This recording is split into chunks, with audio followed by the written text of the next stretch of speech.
اسلام کے اندر کب تک والدین پہ یہ فرض ہے کہ وہ اپنے بچے کی یا بچی کی ضروریات کو پورا کریں؟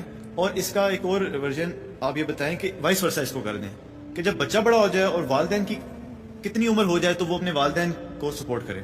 دوسرا جواب تو آسان ہے، ٹل ڈیتھ کرے، کیونکہ اس کا احسان بہت بڑا ہے والدین کی، وہ ٹل ڈیتھ اور سٹارٹ کب سے کریں؟ جیسے کہ جب سے کمانا شروع کر دے. اور دوسرا یہ اس نے کرنی ہے، اس کی بیوی کو اس نے نوکرانی نہیں بنانا ماں باپ کی، یہ اس کے ساتھ امپلائڈ ہے. ان ساری خدمت چھاڑ دیں گے جتنے خدمت کر رہے ہیں نا، باہر کے ملکوں میں بیٹھے ہوئے ہیں جا کے، کنیزیں یہاں ماں باپ کی خدمت کے لیے چھوڑی ہوئی ہیں. الٹا جب ان کی بہنیں آتی ہیں نا، نندیں، ان کے بچوں کی بھی صفائیاں وہ کر رہی ہوتی ہیں. کیوں؟ کیا تمہاری سسٹر جو ہے، تمہاری بیوی کے جب بہن بھائی باہر سے آئیں گے ان کی خدمت کرے گی جا کے؟ یہ سوچنے کی بات ہے نا، یہ چیز ہے.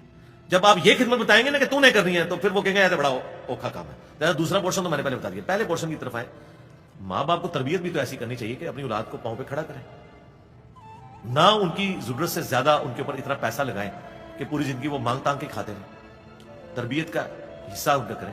اور اگر پھر بھی کوئی سیٹل نہیں ہوتا سبسسٹنس لیول کے اوپر، ان کے معاملات تو چلائیں نا کہ بھوکے نہ مر جائیں. ظاہر ماں باپ نے اولاد کے اوپر ہی سب سے بڑا خرچہ کرنا ہے. ان کے لیے ہم یہ کہیں کہ بخاری مسلم میں حدیث ہے، جو آپ بھی بچوں کے منہ میں کھانا ٹپکاتے ہو وہ بھی اللہ کے حضور صدقہ لکھا جاتا ہے، اللہ اس کا ثواب دیتا ہے. وہ آپ کریں، جتنا آپ کر سکتے ہیں کریں. اور ماں باپ تو میں نے دیکھا بیچارے مرتے دم تک اولاد کا کرتے ہیں. اور حیران کن بات ہے، جو سب سے نکٹو بچہ ہوتا ہے نا، چونکہ وہ یعنی فائنینشلی کمزور ہوتا ہے، وہ سب سے لاڈلا بنا ہوتا ہے ماں باپ کا. اور اس لاڈلے کی وجہ سے جو اوبیڈینٹ بچے ہیں نا، ان کی بھی جان پھنسی ہوئی ہوتی ہے. ہمارے پاس تو فرسٹ ہینڈ نالج ہے نا، ہمارے پاس لوگ آتے ہیں نا، بتاتے رہتے ہیں. جو کمائی نہیں کر رہا اس کے لیے ماں آنسو بھی بہاتی ہے، باقی بہن بھائیوں کو کوستی ہے، گالیاں نکالتی ہے، اس کے لیے پیسے آتی ہے. باقی بیچارے خدمت بھی کرتے رہتے ہیں، وہ گالیاں بھی کھاتے رہتے ہیں. کتنا بڑا ظلم ہے. انصاف کرنا چاہیے، ماں باپ کو بھی چاہیے نا انصاف کریں. اور اپنے بچوں کو، یار آپ کے بچوں کو پالنا آپ کی اولاد کی ذمہ داری تو نہیں ہے نا. آپ کے بچوں کو پالنا وہ تو اس نے اپنے بچے بیوی بچے پالنے ہیں نا، ان کی ذمہ داری ہے نا. آپ کتنے ماں باپ ہیں دھوس کے ذریعے کہتے ہیں پیسہ بھیج، میں تیری بہن نو دینا ہے، میں تیرے بھرا نو دینا ہے. تو وہ اپنے بیوی بچے جو اس کی اولین ذمہ داری تھی. اسلام میں جو خاندان کا کنسپٹ ہے نا، وہ بیوی بچے ہیں. ماں باپ تو انڈیا پاکستان بنگلہ دیش کے کلچر میں خدا سے بھی بڑھا دیے نا، اسی لکھا ہوتا ہے ماں کی دعا سے، ہاذا من فضل ربی، بڑا کم لکھا ہوتا ہے. ماں کو اس طرح ماں باپ کو ایک بڑھا کے پیش کیا جاتا ہے. وہ توحید کے بعد سب سے زیادہ حق انہی کا ہے، وہ آپ ضرور کریں. لیکن یہ نہیں ہے کہ آپ اپنے بیوی بچوں کی کاسٹ کے اوپر ماں باپ کے کہنے پہ ان کے بچوں کو کھلانا شروع کر دیں اور اپنے بچوں کو آپ فاقوں پہ لے آئیں. ان کے خرچے آپ پورے نہ کریں، بیلنس کریں.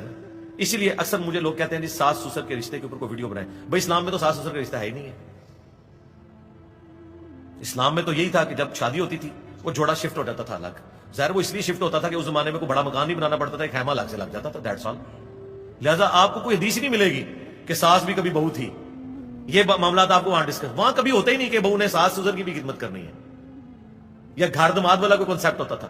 جیسے ہی شادی ہوئی نیا جوڑا الگ ہو گیا، اپنی زندگی اپنی مرضی کے مطابق گزارے. لیکن ماں باپ کا اس نے شروع کرنا ہے. میں یہ نہیں کہہ رہا کہ ان کو آپ نے وہ اس نے شروع کیا ہے کہ بیمار ہو جائیں ڈاکٹر کے پاس لے کے جانا ہے، بھوکے کو کھانا کھلانا ہے، شیلٹر دینا ہے گیون سرکمسٹانسز کے اندر. جہاں پہ جھگڑے ہو رہے ہیں، ٹھیک ہے آپ ایسا مکان لیں جس کے 2 پورشن ہو، بالکل انڈیپینڈنٹ.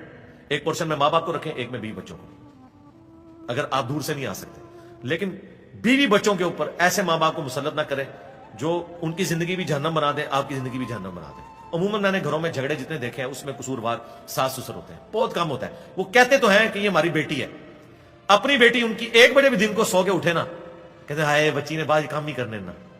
اور جو بچی وہ بیاہ کے لائے ہوتے ہیں وہ بیچاری فجر کے وقت بھی اٹھ کے کام کرے نا، اور تھوڑی دیر اس کی آنکھ لگ جائے تو وہ محلے کی عورتوں کو اس کی شکایتیں لگا رہی ہوتی ہے کہ سوتی رہتی پوری داڑھی، اور پھر کلیم کرتی ہے کہ میں اپنی بچی کا ایسے درجہ دے رہی ہوں. تو اپنی بچی کی بھی شکایتیں اس طرح لگاتی ہے. یہ سب جھوٹ بول رہے ہوتے ہیں، کوئی اس طرح کا درجہ نہیں دیتا. اور جنہوں نے یہ درجہ دیا ہوا ہے ان کی دنیا بھی جنت بنی ہوئی ہے اور آخرت بھی جنت. جو ماں باپ وقت سے پہلے ریٹائر ہو گئے اپنی بہو کے حوالے سب کچھ کر دیتے ہیں، اپنے بیٹوں کے حوالے کے، ٹھیک ہے، ان کو کپڑے بھی استری شدہ ملتے ہیں، کھانا بھی ٹائم پہ ملتا ہے.